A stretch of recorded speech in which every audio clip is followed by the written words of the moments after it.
دو مسئلے ہمیں یاد رکھنے چاہیے. ایک یہ کہ بعض ہی کہتے ہیں کہ بچے کا پیشاب پاک ہوتا ہے دودھ پیتے بچے کا، تو معلوم یہ ہو گیا کہ پیشاب چونکہ نجاست غلیظہ ہے، اب چاہے وہ بچہ ہو چاہے بڑا، یہ نجاست غلیظہ رہے گی. دوسرا قیاس سے مسئلہ یہ سمجھ میں آیا، اور فقہا نے لکھا کہ اگر چھوٹا بچہ ہے جو ماں کا دودھ پیتا ہے، بعض اوقات پیٹ دبتا ہے تو بچے کے منہ سے دودھ نکل آتا ہے، یہ اصل میں قے ہے، بچے کی قے ہے کیونکہ وہ دودھ نکالتا ہے، تو یہ بھی نجاست غلیظہ ہے. اس سے خواتین خاص طور پہ احتیاط کریں کہ وہ بچوں کو گود میں لیتی ہیں، بچے دودھ نکال دیتے ہیں، توجہ نہیں کر پاتی ہیں اور وہ دوپٹے سے اس کو صاف کر دیتی ہیں اور انہی کپڑوں میں کھڑو گے پھر وہ نمازیں پڑھنا شروع کر دیتی ہیں، تو نجاست غلیظہ کے ساتھ نماز پڑھیں گے نماز نہیں ہوگی.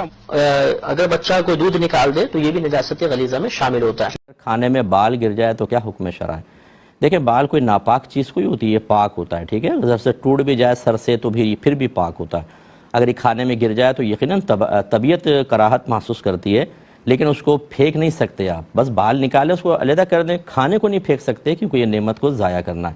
اور فرض کر لیں اگر آپ کا دل نہیں مان رہا بالکل تو آپ کسی غریب کو دے سکتے ہیں، اس میں کوئی حرج نہیں ہے.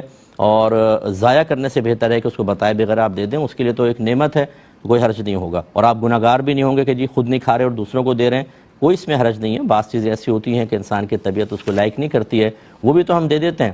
جیسے گھر میں کھانا بنتا ہے اور بچ گیا کھانا اور ہماری طبیعت نہیں چاہ رہی تو ہم کسی اور کو دے دیتے ہیں. تو یہ ضروری نہیں ہے کہ کھانے کو ہم خود کھانا چاہتے ہوں اور کھا سکتے ہوں تبھی کسی کو دے سکتے ہیں، ورنہ نہیں. تو آپ اس کو صدقہ کر دیں.